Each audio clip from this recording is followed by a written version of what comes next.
Hello again, and welcome to Void Signal. I'm your host, Brian Prime, and I hope your holidays are kind and your home is peaceful. I have another Void Signal for you, and this one is with Jamie Blacker of Electronic Substance Abuse, or ESA for short. Before founding ESA in the early 2000s, Jamie was involved in the UK black and death metal scenes. ESA has played shows all around the globe and headlined multiple festivals, including Mechanismus, and in 2026 will headline at Dark Force Fest for the first time. I certainly can't wait for Dark Force to see what I have seen. His latest album, Sounds for Your Happiness, is continuing to deliver on the threat that ESA began with back in 2006. The chaos of sound that Jamie assembles with a masterful deftness and thunderous beats. There's a raw energy to Jamie that he sends into the universe with his music and his live performances. In addition to making and performing his music for nearly 20 years, he's also directed several of his own music videos.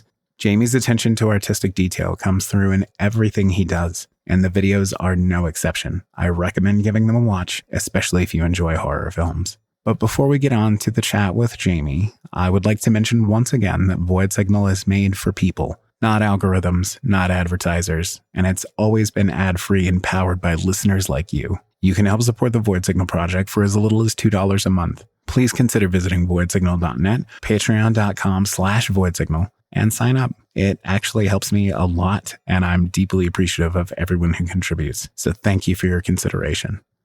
Void Signal's intro is courtesy of Processor. You can check out more Processor at processor2.bandcamp.com or search Processor anywhere you get your music. Okay, our time is at an end. As always, thank you so much for listening. It is a pleasure to do this. Stay safe, stay loud, and hold on to your sanity out there. Yep, I can hear you. Can you hear me okay? I can hear you. Cool. This is audio only. You can turn your camera on if you want to. You do not want to see me right now, Brian. Oh, babe. You always look so good, though. Well, this would be your biggest letdown if you did see me right now. I'm a very stressed, busy individual, sorting a house out, so I'm not looking at my finest. No problem. Well, thank you so much for your time. I will turn my camera off then so that you don't have to look at me. Thank you so much for taking the time to get this going. We'll just go ahead and start and just forego an intro and everything. It's good to hear from you. It's good to hear your voice and talk with you in the live and personal. I've caught up on all of your recent music videos. The new record is amazing, by the way. It is absolutely there. The music videos are also, my expectations for you are always high, admittedly, but you just knocked it out of the park and they just look so good. And yeah, wonderful, splendid work. Anyway, how are things for you aside from busy and stressed? Yeah, things are good. Yeah, I appreciate your comments. That's kind of the problem, though, isn't it? When you have high expectations, people do have those high expectations. So you kind of like, I can't really go back now to taking video in the bathroom. It's got to be. Yeah, you can't phone it in. Yeah, it's got to keep increasing production value and improving, which is a good thing because it pushes you, and those kind of challenges are always good for you to get to explore different things and push you in your professionalism. But also, it's a little chunk of pressure. And it's a good position to be in for people to be expecting good stuff from you. But other than that, yeah, things are good. Just got back from Japan, I think about 10 days ago. That was a fun trip. Before that, it was France. And I am in your, how should I describe it? I'm in your meltdown of a country in a few days. I'll be right on Wednesday. Yeah, meltdown of a country is pretty apropos for the for the moment. It's a fun experience being a European. I'm watching, maybe fun is the wrong word, but we're getting to see maybe not a true and lifelike picture of exactly what's going on, just the worst bits and some of the best bits. But maybe I'll when I get there, I'll be like, oh, is this it? So it's a little calmer than I thought. I hope so, for your sake and for those attending. I was excited to see that you were playing a show on the East Coast, far from me. That was disappointing. I did take it personally. Yeah, of course. Of course, you know where I am. Actually, you don't, because you asked the other day. Well, no, I literally tried to find the furthest point in America from you, so that you would feel that personal attack in the most severe way. Okay, mission accomplished. I did. I took it very personally. But it's exciting that you're going to be playing the East Coast, and I'm looking forward to seeing you at Dark Force Fest next year. Of course, not to get too ahead of ourselves with all the travel you've already been doing, but also looking forward to that. It'll be your first time playing Dark Force, is that right? Yeah. How long's it been going? That's a great question. 5 years now or something like that. I know it began as what's cool about it is that it started as a convention. So a lot of there's some holdover from that. So there are a lot of people who wear costumes and there's Star Wars cosplayers walking through the event, and people in, I have one year that I was there, went into one of the rooms and there was a guy in a Cyrax costume from Mortal Kombat, just breaking it down on the dance floor. So it's cool. It's got a great vibe to it, along with all the vendors and everything. So it feels very community oriented. Whereas, and this is not a slight against Mechanismus at all, which I've had the pleasure of seeing you at a couple times now, but Mechanismus feels much more like a performance, a focus on these bands. And so this is an interesting blend of that. And I think that it's a good opportunity because it has that angle to expose people to artists like yourself, like the person who comes for whatever on the lineup, or maybe they don't come for the lineup at all. There are plenty of people who go just to go and see their friends. But it's a chance for them to be exposed to artists like yourself who are going to blow the fucking roof off that place. So yeah, well, I'll definitely try. It sounds really interesting. I'll be honest. I don't know a great deal about it. Which makes me sound like I've got my head in the sand. But yeah, it does sound interesting, and I'm very happy to be part of it. And I just, you know what it is? I'll be completely honest. When I come to America, it's never really about the show, because I've been coming there for so long now. I mean, obviously, ESA is reaching its 22nd year or whatever. One of the first shows I played was in New York, so I managed to pick up a load of waifs and strays and mates and foes or whatever over there. And really, when I come to America, for me, it's just a chance to catch up with people. Because, as you will probably invariably agree, that most people go to the same events.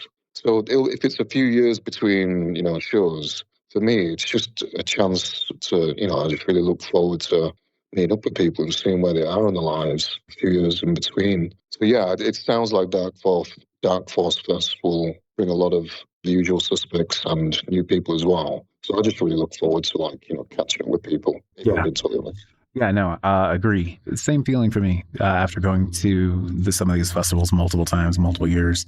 Sorry, there's a car passing outside. I have background noise and stuff. I live in a neighborhood. It's okay, I have a train coming outside. Don't worry. Okay, all right, sweet. Listeners just have to understand, we live in homes in different places that... It's not very rock and roll, is it? I should be living inside an industrial warehouse in the middle of the woods. I should be living inside of a recording studio and so my podcast sounds perfect or whatever. But I do agree with you. And that sentiment holds true, is that regardless of the lineup, I'm probably going to go. But, having a banger of a lineup makes it easy. So yeah, I'm excited to do that. And I'm going to be doing so last year I did Void Signal Live and did the trivia and had Matt Hart play against Eric Gottsman, and it turned out great. It was fun. And I had I imagine that was quite comedic, was it?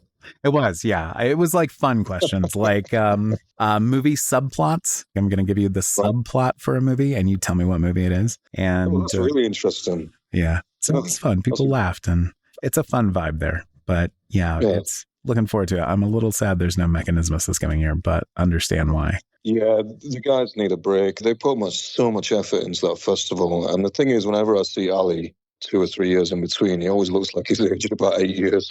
in the nicest way possible. It just feels he's putting a lot into it and a lot of passion. I think the guys just need a well-earned break. And I'm sure they'll be back in 2026, 2027. It's 2027, right? Yeah, 27. Yeah. But aside from festivals and such, presumably you're going to make another music video for this record? How many do you want? I was thinking We're four. getting a bit greedy now. I was thinking four, but if you want, you can make another one of those sick ass live performances like you put out not long ago. So I'll give you some options there, buddy. Well, I've already done 5, so I've already surpassed your expectation. Oh, okay. Why 5? I thought I hold on. I just rewatched them. So there was Join Our Hands. Oh, okay. I was thinking. Yeah. I was only counting like the newer ones. I forgot about Rats Come Together. Join Our Hands. Yeah. Okay. There you go. All right. Well, I guess you can take a break or whatever. Well, you think that, but Yeah. So there is a last nail in the coffin that will be arriving as soon as I can get more than 15 minutes in front of an editing suite. The footage has already been filmed. Probably the most fun footage, probably the funnest music video, as if anything could be fun about the bleak universe that is ESA. But I expect the final nail in the coffin to arrive in December time, something like that. So I will surpass your expectations even more with a 6, which is half of the album. My goodness. I think it's a record, right? A music video for the whole half of an album. It's got to be a record. It's got to be. You're probably competing with like Behemoth in there. They make a lot of music videos too. But yeah, well done. Fantastic work. I'm looking forward to the next one. And as a fan, thank you. I do enjoy it. I was going to actually comment and stop you when you were like, it's fun. If that's not a word that comes to mind when I think about one of your music videos coming out is, am I going to enjoy it? Yeah. Is it going to be art? For sure. Is it going to be fun? Ooh, maybe. No. Did you ever see that clip of Trent Reznor? I think he was at an open air festival, and you'll know the line I'm talking about if you've heard it. It was something like, "You guys ready to have a good time?" And everyone's like, "Yeah." And he's like, "Wrong band, we're here for a bad time." Yeah. And sometimes I think about that, and I think, how can I make my twist on that particular line? Because it probably speaks to ESA's perception as well, that we are here to have a bad time. Yeah. The tone for this record is rather reflective and therefore, by extension, rather grim. I mean, your content sort of usually is, right? But this one feels a little more prescient. Yeah, I'd agree with that. I mean, we all just soak up what's going on around us, don't we? Yeah. Whether we want to soak that shit up or not. But then you mix that up with, your own influences, what you watch if you want to watch it, or what you listen to if you want to listen to it. And then out comes this kind of like churned out butter version of what you're trying to say. Yeah, it's pretty bleak.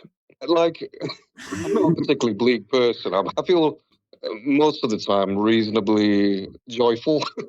I mean, you wouldn't expect it, but yeah, when it comes to the visuals and the music, I'm always trying to think, how can I make this bleaker and how can I make this more intense without completely, turning into Merzbow and just being like, a cacophony of sounds. So it's always a bit of a thin line. But like, I don't want to give too much away, but Something for the Horseman is quite a fun track. Maybe there's a clue in what I've just said. Okay. Yeah, that's got horse samples in it. You can't be too bleak with horse samples. Yeah, and it depends on your definition of fun. But as far as making your own work bleak and everything, yeah, mission accomplished. You certainly do.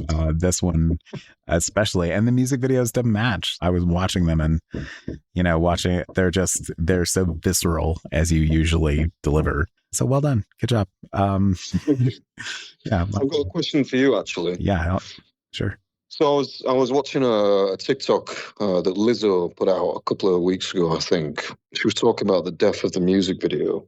And I actually, whatever you think about Lizzo, whatever. But I actually found myself really agreeing with her because I've kind of watched it happen in real time. So I'm not too sure of your age, and I wouldn't be so rude to ask, but I was talking to my cinematographer yesterday, and we've kind of been here for the rise and the fall of the music video. Mm-hmm. Like, when we were young in school term, we would watch MTV and see, like, the new Michael Jackson music video, or Smells Like Teen Spirit, Blow Up, or something like that. And music videos were almost like world-stopping events, right? A huge artist would put out a music video, and the world had kind of stopped spinning, and these videos became like bigger than films. And I think when I started making music videos, which was 2015, we were still there. We were still enjoying like attention, and there was still a thing. But I think now, because the consumption has changed, the music videos, I think it's been not dead, but been dying for a few years. I think it's pretty much almost on its way out now. What do you think about that? I appreciate the question. Thank you. I would agree in some respects. I think that a music video, and absolutely agree.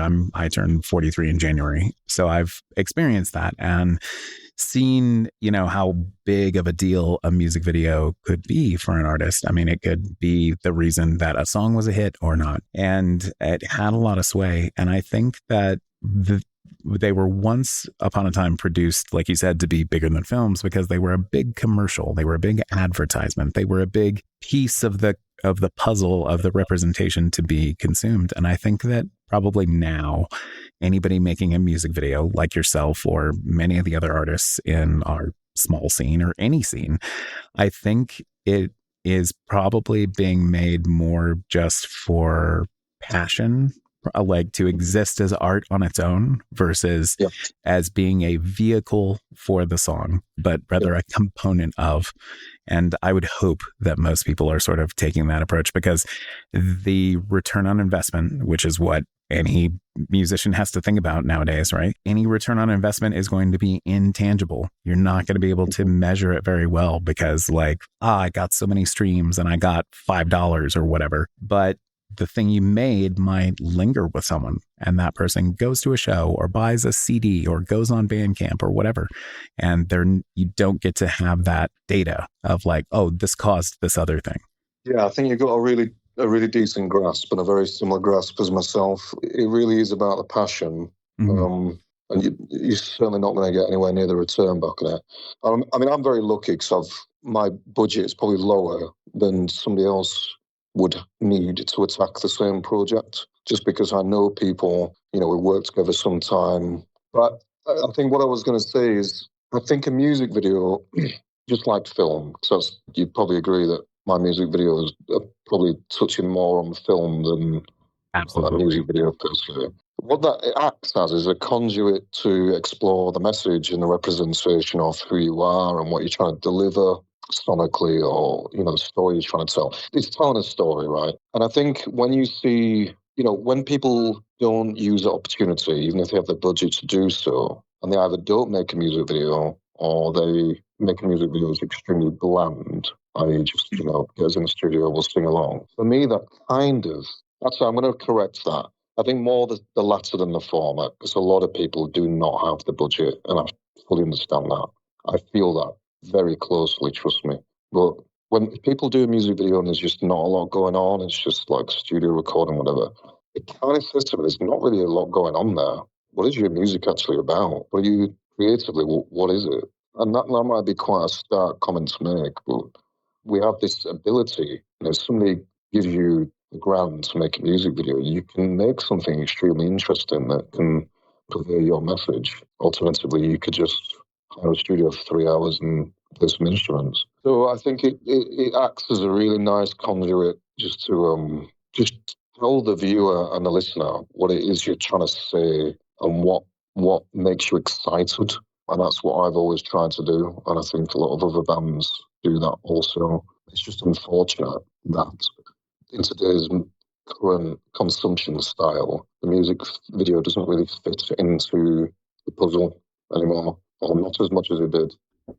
Yeah, I would absolutely agree. And regardless of budget, however small it is, effort shows through, and trying to create something that serves as a component. Because I have seen music videos that are maybe someone just in a studio or dancing in front of a screen and not really offering much in it's sort of a bland visual component, because sometimes even the song will be more interesting than what is being presented with it. And I have that feeling of like, what's your music even about? It can make things seem simple when it could But become. of course, Brian, you and I are very deep and pretentious, aren't we? So we can say Yes. Very deep, very pretentious. Absolutely. But I do have kind of high standards sometimes, but things can be fun, right? Like ESA videos reportedly can be fun from what I've heard, but things are allowed to just be simple or stupid or whatever, but like some self-awareness that that's what it is. I just feel, anyway, to get off my high horse, so to speak. But so with that in mind, do you think that, because I mean, like music videos are the short form content is like, it's good for that maybe of like making a commercial for yourself, I guess, of like, here, listen to my song for 15 seconds or whatever. But do you see yourself continuing? You mentioned ESA being 22 years old now or whatever it is. That's old enough to drink legally here in the States and go die in a war, take on credit card debt, all kinds of things. Can't run a car though. So little ESA has to hold out. But America. Yep. Can go die in a war and drink, but you can't run a car. But with that said, 22 years is a long time. I've been a fan of yours for most of that. Do you see yourself continuing to try and make a visual component to go with it? It's really interesting you've asked that. It's almost like you've had a bit of insider information there, Brian. 6 music videos from one album. It's probably obvious to anybody that follows me closely that that's quite an ambitious, it's quite a statement, isn't it? Mm-hmm. Put out 6, half the album in music videos. I mean, it's basically because every idea that I've ever had, I'm like, okay, fuck it, we're just gonna go for this. I've got this little period in my life where I think I can get all this stuff done, which I was actually wrong. I think it's a little busier, but somehow I managed to pull it off.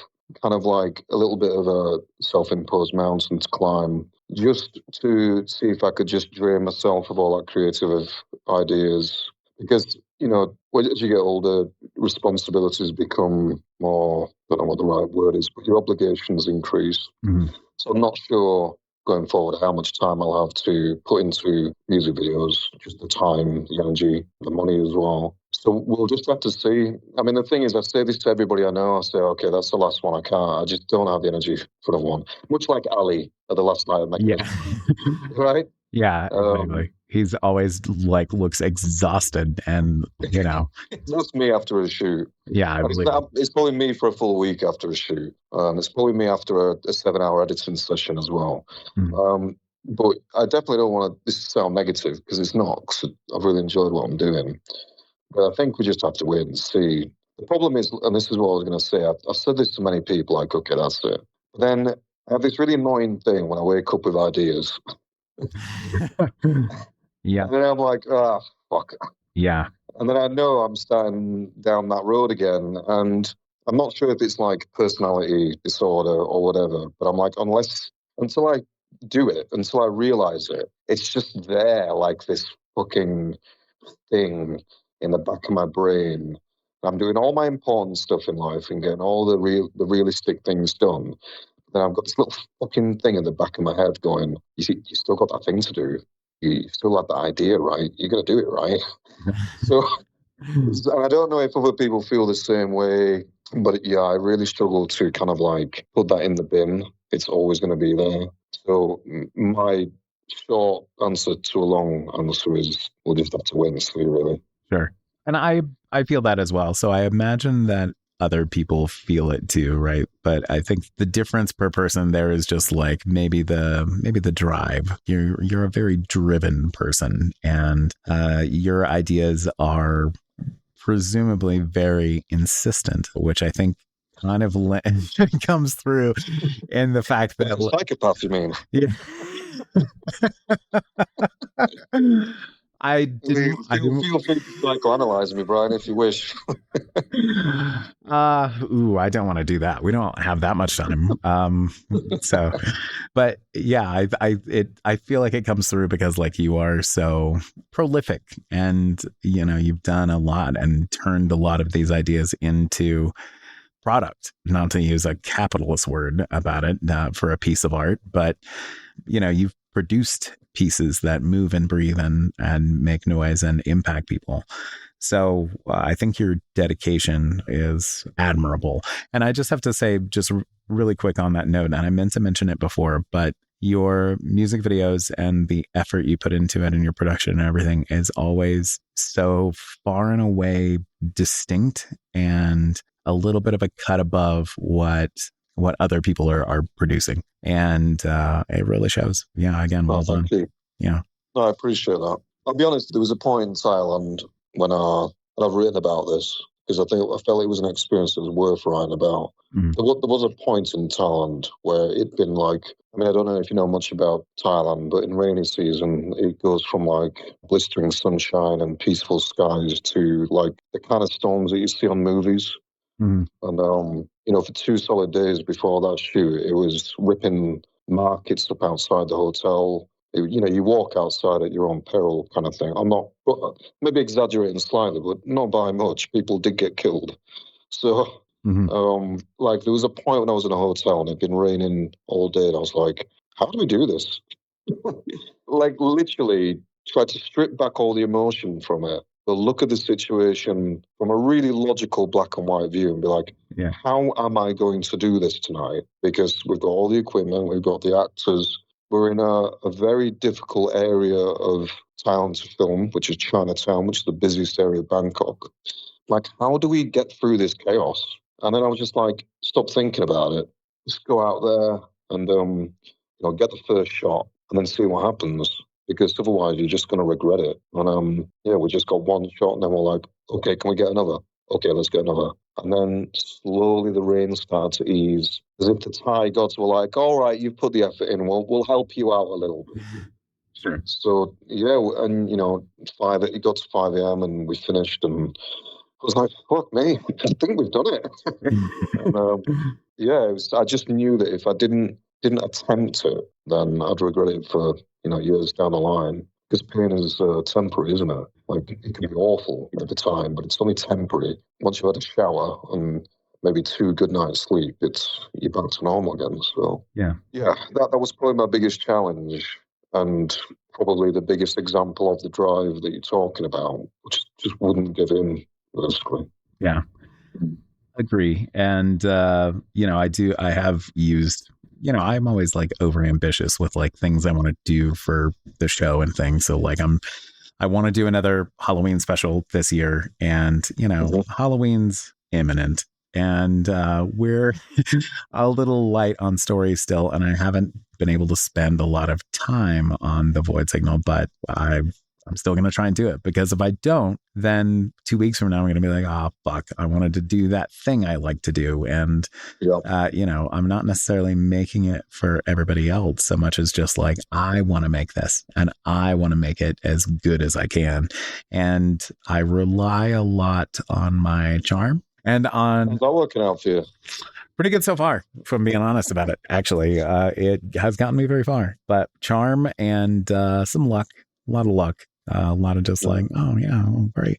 I'm just like such a lovable scamp that things just kind of fall into place for me. So that's my secret. I think whenever you rely on other people, that's always gonna bring obstacles, and the way to get around that is paying people. And obviously that works for me. I make sure that everybody gets paid, even if it's not a great deal. So I don't have to worry about like other people's, I've forgotten the word, but their commitment, I guess. Sure. But for you, you're kind of like, you're not going out paying everybody, and neither should you. It's a chance for them to kind of be platformed. But yeah, if you're relying on other people to deliver something to you, and it's 2025 and everyone's got busy lives, I imagine that's quite a difficult position, because all you really want to do is message someone every 5 hours and say, have you got it sorted yet? Have you got it sorted yet? But you can't do that, because then you just go from lovable scamp to something else. Oh, you trying to tell me something? No, because I never get those messages every 5 hours. And okay, great. I don't believe that you do that. Not anymore. It kind of depends. I mean, it kind of depended upon like my relationship to the person too. Because if somebody was like, if we were close, then I'm going to be annoying because the tolerances are higher. But Yeah. agree. And that does work out a lot of the time. But like you said, and something that I kind of wanted to, sort of tie these things together, you mentioned that pain is temporary and that people have busy lives. I'll put this question to you. Do you feel that in an age of authenticity, when people are so busy that they don't have time for as much, or maybe the sort of social pleasantries or social etiquette that we're normally accustomed to, do you feel that we're living in a time that is much too direct or too brutal at times? That's interesting. In the real world, I don't think so as much. In the fabricated online world, certainly. I think the internet has created a whole heap of pain, and it's changed people's. Well, it's like changed the wiring of people's brains and how they communicate, how they deliver themselves. And I think if you are someone who spends a lot of time on the internet, which I try not to do, but still find myself doom scrolling at times and then literally have to catch myself and stop because it's built to do that, right? It's built to keep you addicted. It's not a chance thing. When you go out and communicate with people, I think that facade kind of drips away a little bit, and there is still. You mentioned social pleasantries. I think in the real world that is probably not as impacted as one might think. Although I do again think that the online world has made people adjust slightly slightly in their delivery and how they speak to people. And I think it's extremely sad. And as an Asian guy, I feel quite concerned about it. What do you think? I would agree. And while I am a proponent of transparency and honesty and being direct, I do find it to be, I do find that like sort of the online world has sort of is a lot more vitriolic at times. Just very sort of, I am going to, in the space of a couple of words, I'm going to express this feeling or this emotion that I'm feeling, and I'm going to spray it all over whatever the topic or subject is. And however many people are going to see it, will see it. And it's this sort of condensed version of a person's thoughts or bigger argument or whatever. So I feel like we're just sort of getting snippets of hard, direct criticism a lot in a lot of online social interactions. And I feel it's, at times we seek that out too. And I think that's okay at times, right? Like, oh, what a shit show this is. Let me look at the comments and see how much of a shit show it is and what other people have had to say. And yeah, agree. Fuck that guy or whatever. But I do think that it can, maybe this is just me talking out my ass or whatever, but it feels like it could potentially cause a bit of a buildup of just too much. And I mean, there's certainly too much of everything nowadays. But yeah, I don't know. Not to get too deep, but I'm feeling that today. Well, I think the more people you talk to, the people that aren't shouting online, I think those people, the more people you talk to, let's call them silent, the more you'll realise they agree with you. Not suggesting that's a good or a bad thing, but people intentionally say vitriolic things and convince things, as you say, in order to, I suppose, attract more attention. I think the real issue here is the way that social media platforms are built, and they are built with advertising in mind. And I certainly don't want to use this as a segue to one of my music videos. What's come together is kind of about that.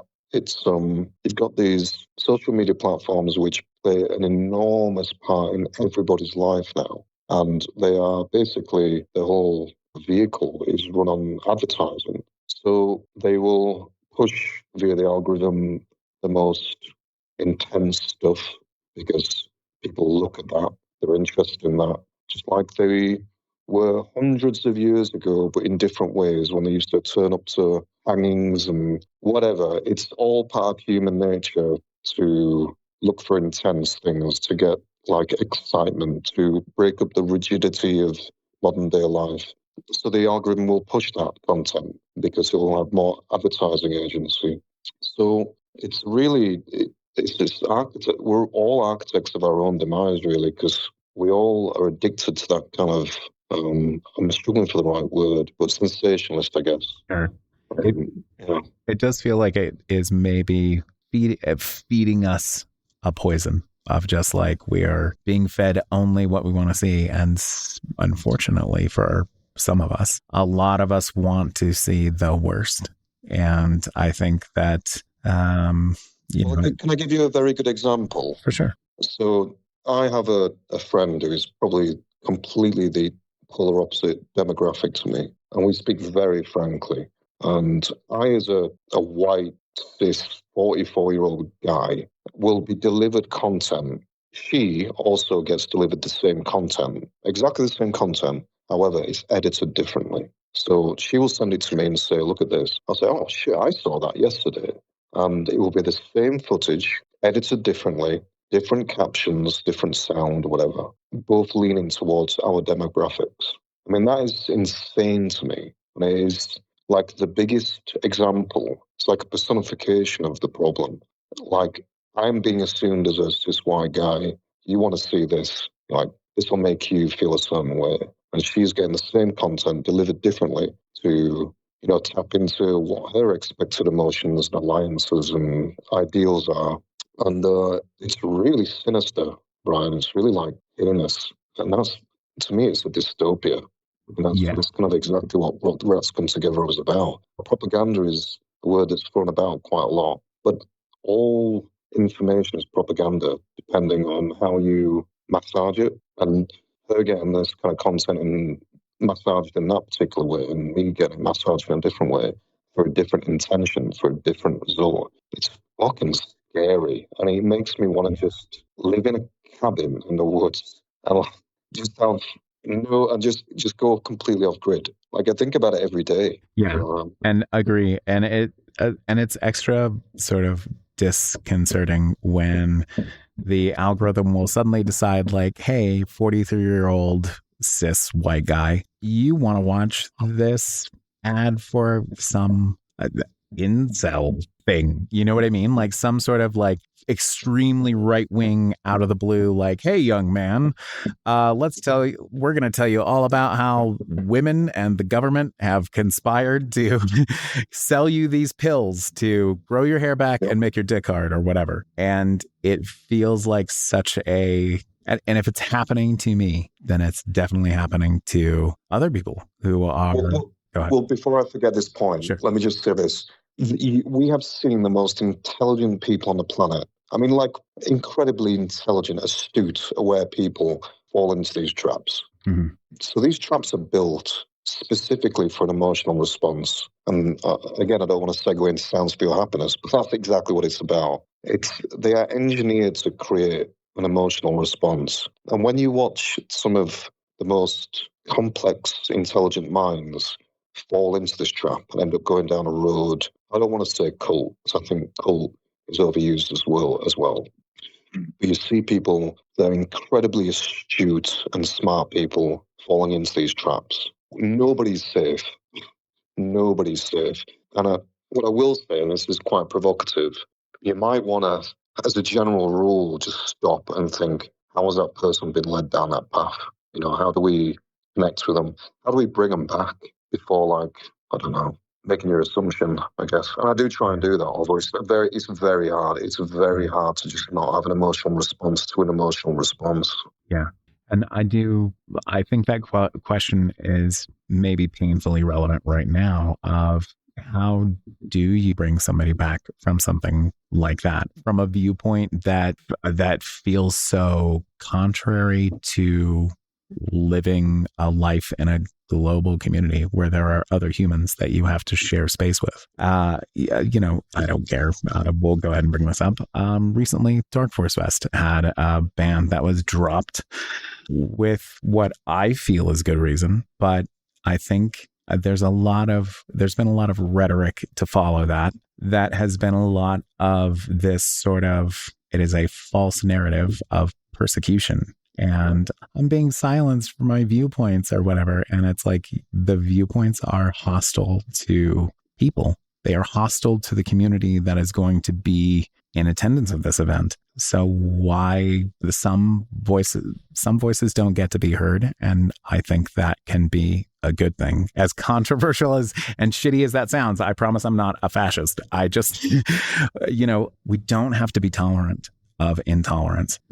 Well, that's a dichotomy again, isn't it? And here we are having an interview or podcast chat, whatever. And it just shows how powerful this is, the fact that all roads lead to this kind of conversation. I think that is a very big signal of that dystopian situation that I mentioned, I think we're in. That's really concerning. Like, that's just flagged up to me that a lot of the time, and this is absolutely no slight to you whatsoever, this is just general observation, is this shows how much this is featuring the fact that, you could start off any conversation about anything and all roads lead back to this kind of thing. Specifically, the situation in question, at this point, I'm tuning out, if I'm completely honest with you. There's just so much information that, I'm about as liberal as it gets.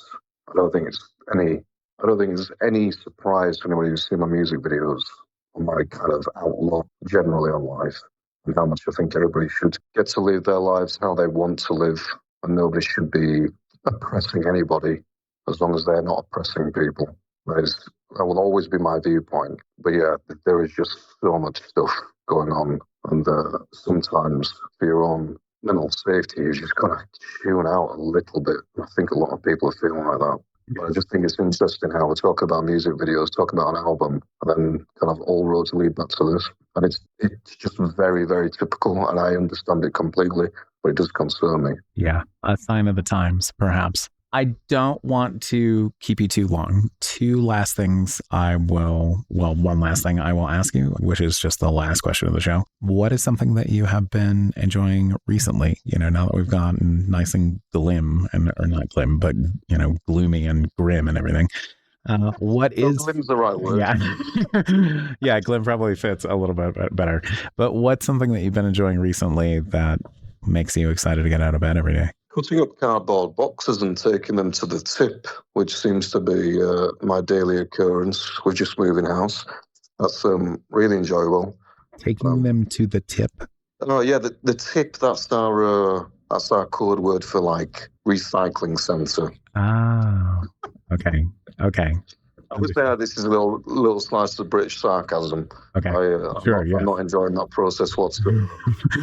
I mean, you might, sometimes there can be joy to be found in like the simple things of like, oh, I'm cutting up cardboard or whatever. I don't know. That would be, no. But I'd judge you. Yeah, just getting things sorted out here at the moment. That is my current presence of life. But I haven't been watching much TV recently. I couldn't say what's going on. I watched Weapons a few weeks ago, which I thought was like a fantastic piece of media. I did watch that.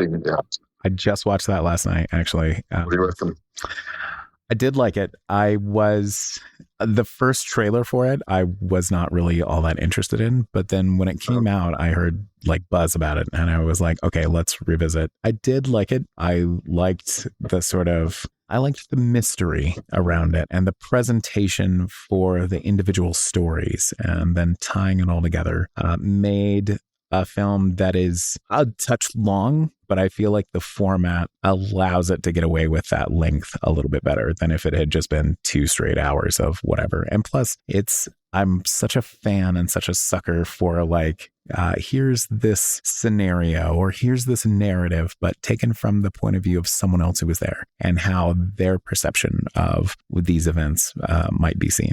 And I love that in any film. So I did quite like it. Yeah, I agree. What about you? What do you think? The reason I like it is because I love horror, but a lot of horror is like, what I can't stand is horror that's predictable, where you basically, you're going to sit down to watching how, 6 people in a group die. Like, I've got zero interest in that. It's, there's just nothing new. But what really gets me with some of the better horror films recently is where you don't know what's going to happen next. Like, it's an actual story. Like, it's a really well-written story. And I think Weapons was a really fantastic example of that. Like, I had no idea what was going to happen. Like, it was genuinely a story that was being told in chapters. Mm-hmm. And that really turns me on. Anything where I just don't know what's going to happen next, Like, Yeah, to me, that's the sign of a very good, script. But also on top of that, it was shot beautifully. It was, a lot of really interesting shots. So yeah, I really liked Weapons, and obviously it's some great actors in there as well. So yeah, and other than that, all I'm listening to is John Coltrane and Otis Rush at the moment. I'm having a big jazz and blues kind of binge at the moment just because it's chilling me out. sure. I don't know if you're into any of the old, but that's mostly what I'm listening to. It's not really my flavor, but then again, I'm not you who's crafting like this, sonic assault that you make, and having this outlet for the very fun and accessible ESA that you produce. I'm excited to see what your definition of fun is. I'm looking forward to that. How you deliver something is all about the editing. I have two roads I could go down with the editing of this. I could do what my LE is telling me to do and just make it like bordering on a comedy video, or I could be very serious and staunch about it and deliver it with the discipline it probably deserves. Yeah. So until I get sat down and start looking at the footage with a very microscopic eye, I'm unsure of which direction I'll go in. And that should be the exciting part. I think that's the surprise. No one really knows where it's going to go to. Yeah. One of each, maybe. Like, this is the Monty Python cut. And then this is the serious one. Yeah, that's maybe a great idea. Maybe just for like a little bit of the video. Just, this is the like it's here is the slapstick version. Here is the pure jet black disciplined version. Yeah, the usual ESA flavor. Yeah. I always answer the question myself, of course. So what have I been enjoying? I DJ'd a thing Friday night. I've had only DJ'd only once before, like a little short 45 minute sets up in Spokane, thanks to my homie and yours, Ryan Hollingsworth.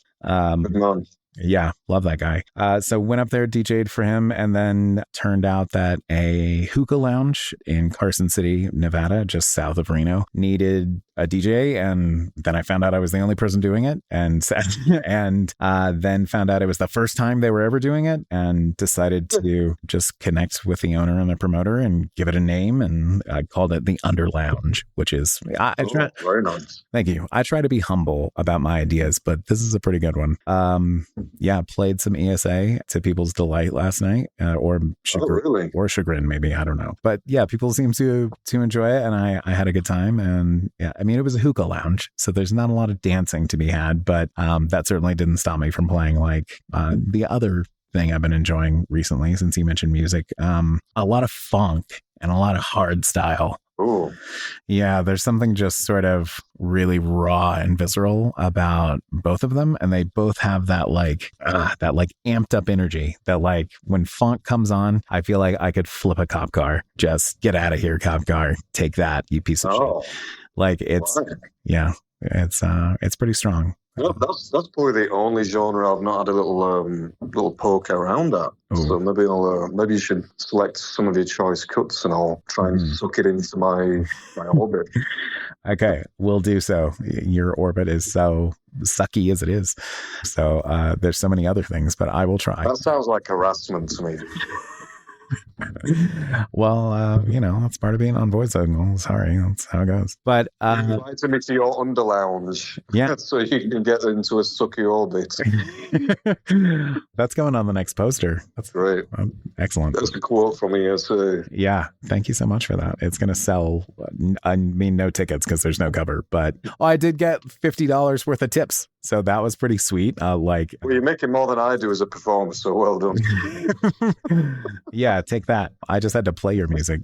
Yeah, thank you for sending me your album, by the way. I appreciate that. I'm a poor person, so I appreciate the homie hookup. Can I just quickly finish off with this story, just connected to what you just said? You say that you got paid $50 to play my music, which is fantastic. I've not DJed very much because I'm not a DJ. It's a craft I'm not confident in. But I once DJed at the Fetish Club in Seattle, and I played what I thought was a really sexy set. It was lots of very hard power noise, but the stuff that's really hot, the stuff that's very sexy. and I got a note thrown at me. I cleared the dance floor in about 14 seconds, and I got a note thrown at me from one of the locals who is head to toe in PVC, except for a pair of glasses. He looked like an accountant that had been to the, I don't know, maybe a clothes store called the Underlounge. I don't know. But he threw a note at me that said, "Thanks for clearing the dance floor, you asshole." Wow. Holy shit. And well, that's not the best bit. The best bit is I finished my set on, I think it was a manufacturer track or something like that. And Jason Angbert came up from God Module, who's the regular DJ, and he opened his set with an ESA track. And yep, the whole dance floor filled right back up. Oh man, that is pure poetry. That is so good. There's got to be some kind of messaging in there, or some kind of yeah. There's some message for me in there, but yeah, I was completely I was ostracized completely. And then somebody filled it up with the music that I make, which is some sort of sounds like some sort of weird gypsy curse that you have. Apparently, I should just not DJ. Yeah, don't DJ. And I don't want to make it sound like I know what the fuck I'm doing either. Like I'm pushing one button to make the next song play when this one finishes, and that's it. I don't know how to do anything fancy or transition or live mix or anything. We're just keeping it simple. I'll keep a soundtrack going, and don't worry, it'll be good. But I've had success with that now twice. Part of the reason I got tips, people were stopping me all night of like, "Oh, I love your taste," and everything you picked was so good. And Hollingsworth had sort of mentioned the same thing to me, is that like big portion of being a DJ, and not to rub this in your case, is is about what you pick, and is about like what you end up playing and what reading the crowd. Yeah, reading the crowd. Which the crowd. That's why I'm feeling. So I walk up there, I'm like, "Fuck you! This is my hour. I'm gonna play this Siberian power noise act that's made up of old women, and it doesn't matter if you don't like it." There's my problem.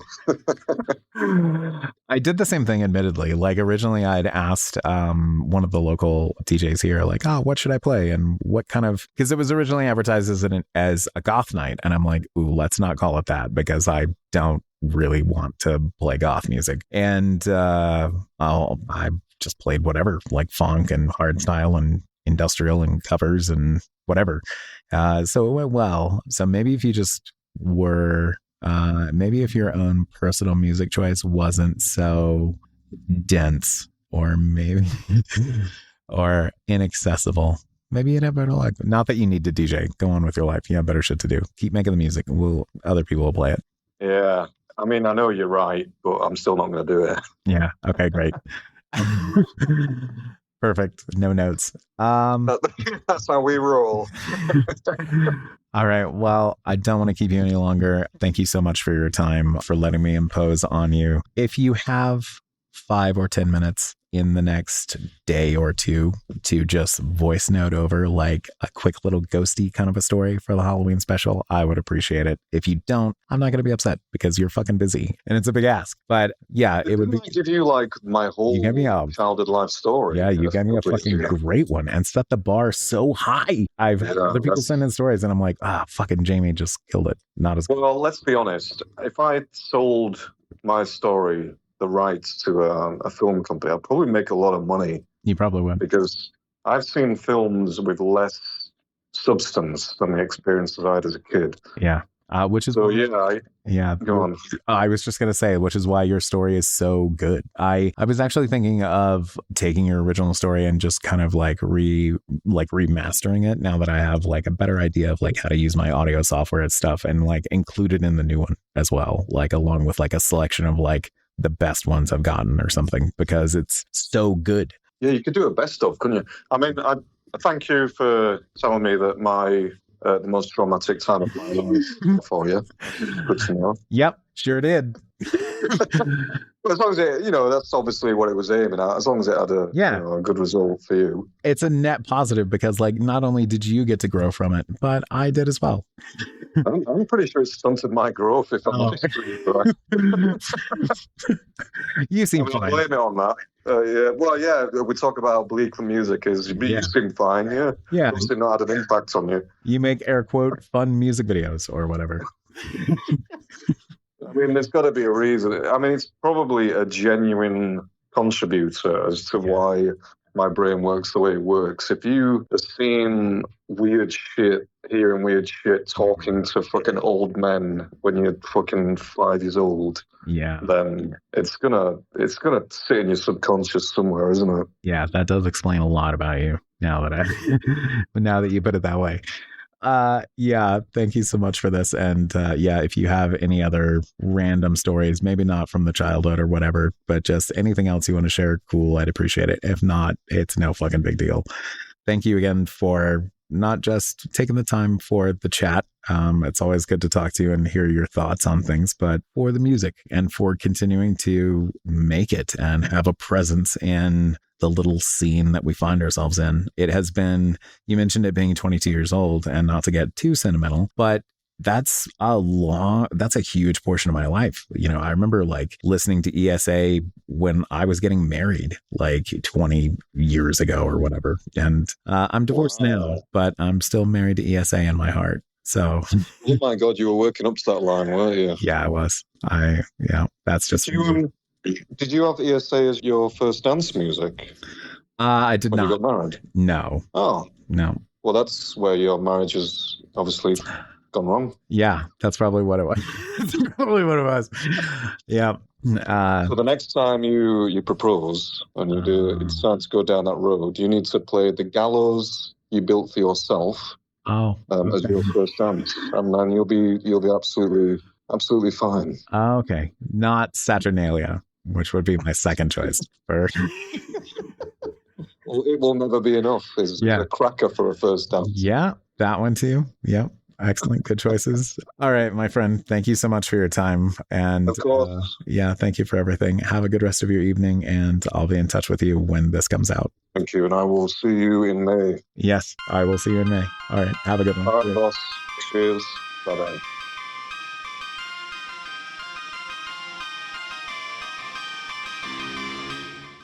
Void Signal intro and outro courtesy of Processor. Visit processor2.bandcamp.com for more Processor, and visit voidsignal.net to help support the creation of more Void Signal. Stay safe, stay loud.